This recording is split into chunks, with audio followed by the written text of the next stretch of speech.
Just a robot. You know what? I'm tired of doing videos on reactors and social justice warriors all the time. I want to take a break. Maybe I'll do a commentary on something that won't make me angry. Hey, what's this? 11 Pokemon that could destroy the world? Well, that doesn't sound so bad. Today I'm bringing you guys 11 Pokemon that could destroy the world. For further clarification, I'm talking about the actual destruction of the Earth, not humanity. And by Earth, I mean our Earth, not the Pokemon world. Well, the Pokemon world is based off our own world, but I get what you're talking about. I didn't want to end with this one. Electrode? Really? Nor did I want to lead with it, or put it in the middle. I know this isn't a top 10, but you always have to save the best for last, and I wasn't sure if this one was the best, or the worst. It's the worst, dude. This is probably fine in the Pokemon world since we've seen them explode many times without causing too much damage, but that wouldn't be the same in our world. You see, Electrodes store their energy under very high pressure, so when they explode, you can be sure they will cause great damage. This probably isn't reflected in the anime because it's a kids show. Electrode are also very attracted to electricity, and the problem is, only a small shock is enough to set them off.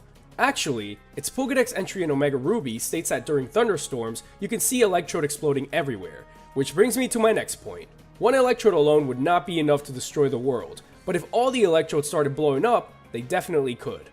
If every Electrode's explosion was the size of a few megatons, then yeah, they could possibly destroy the world, but Electrode explosions are the size of grenade explosions. If every single grenade on Earth blew up, yeah, it would cause quite a lot of damage, but nowhere near enough to destroy the world. We've seen the Pokemon world endure a lot of things, but one thing that almost destroyed it was the battle between this monster and its nemesis, Kyogre. I personally think that Groudon could destroy our world by merely being on it for a full day, if not less. This Pokemon is pretty much land itself. And what do we live on? Land. Volcanoes would erupt everywhere, earthquakes would be unmeasurable, and continents would break apart. You want to know the scarier thing though? Groudon doesn't even have to go primal for any of it. Well, if Groudon didn't destroy the Pokemon world, then what makes you think he can destroy our world? As soon as he even starts to erupt volcanoes, America would just nuke him. This scenario would be similar to the one with Groudon, except oceans would overflow, thunderstorms would cause massive damage, and tsunamis would destroy everything. Kyogre doesn't need to go primal for any of it either.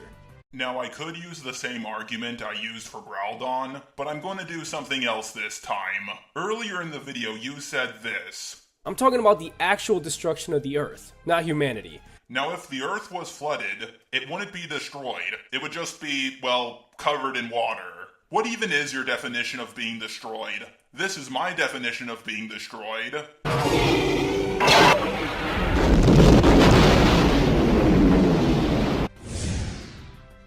Just a regular Blastoise can shoot water through thick steel from its cannons. It says so on its Pokédex entry from Black and White. Okay. And seeing as how its special attack increases by 50 from 85 to 135 when it Mega Evolves, I don't want to know what the Pokédex would say if it could describe Mega Evolutions. Oh my god, you're not gonna say what I think you're gonna say.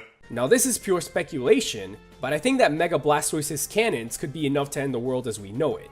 This has to be the single most stupid thing I have ever heard in my entire life. You do know we have things in real life that can rip through solid steel, right? Like tank shells. Are you saying that if they were 50% more powerful, they could destroy the Earth? How bad can your math possibly be? Seriously. Arceus. Do I even have to explain this one?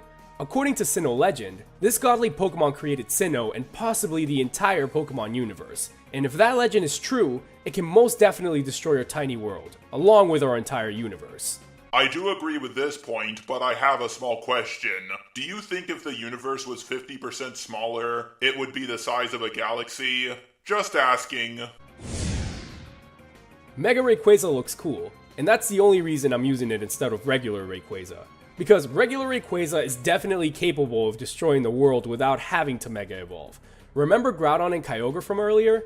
Yeah, this guy put them to rest. Unfortunately, I can't really explain how Rayquaza would be able to destroy our world since I don't have any examples from the Pokemon world. But if the two other Pokemon we covered, who are arch rivals, have so much respect for it that they stop fighting, I have no doubt that it could destroy our world. So let me get this straight. You have absolutely no doubt in your mind that it could destroy the Earth, but you can't explain how it can. Right.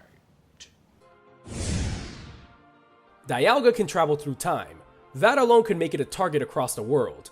Governments would try to take control of it, causing wars, death, and ultimately the destruction of our planet. Think about it. If Dialga is enraged, who is going to stop it from completely freezing time or advancing it past the point where our planet no longer exists? Well, I guess time will eventually destroy everything, but freezing time won't destroy the Earth. Do you know how hot the surface of the sun is? 9,940 degrees Fahrenheit. It's over 9,000! But that's still not as hot as Magcargo's body temperature, which is almost double at 18,000 degrees Fahrenheit. This is obviously not a problem in the Pokemon world for whatever reason, but that wouldn't work here.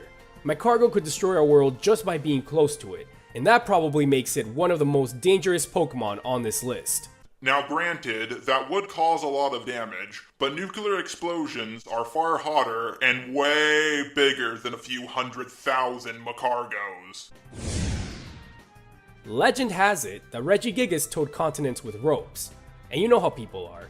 If they saw a Regigigas walking around, their first thought would be to attack it, which would not end well, at all. To be more specific, we would all die, along with the planet. Okay, first of all, in the Pokemon universe, that's just a legend, so it's probably false. Second, the continent Pokemon is less than 700 pounds, so continents in the Pokemon universe are not that impressive. I feel like we've gone through every possible scenario of how our world could end, but the entire planet freezing? Yeah, I don't think we've covered that yet. Out of all the Ice-type legendary Pokemon, Kyurem is probably the only one that can accomplish that. During Black 2 and White 2, Team Plasma froze Oblucid City with the help of Kyurem and some technology. But that's the Pokemon world. If we've learned anything during all of this, it's that the Pokemon world is a lot more resistant than ours. So I have no doubt in my mind that Kyurem could freeze our entire planet and end life as we know it.